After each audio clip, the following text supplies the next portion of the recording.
2003, Shafilia Ahmed, 17 years old, suffocated to death by her parents after rejecting an arranged marriage.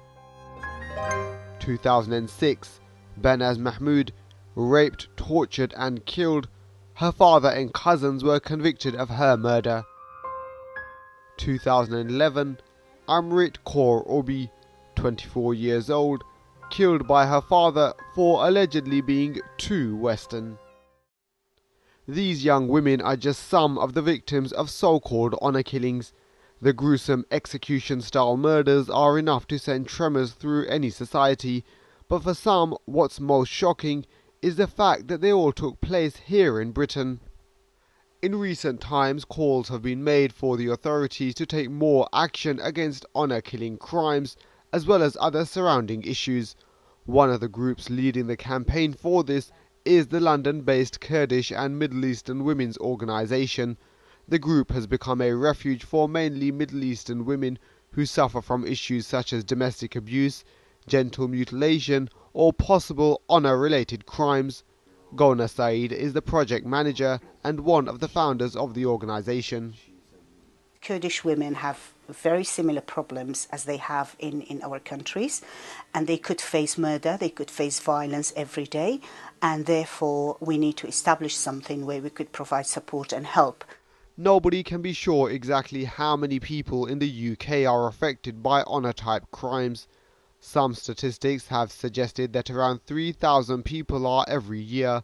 Approximately 500 of those are in London.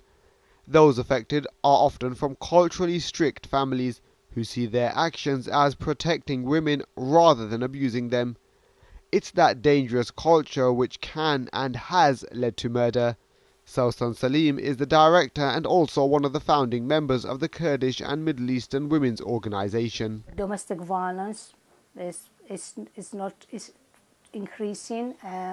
If we have, I'm not saying we don't have law. We have law in place, but it's not about the law. Having law is a good step, but practicing is the second step. You know, if we have a law and it's not implemented, what's the benefit of this type of law?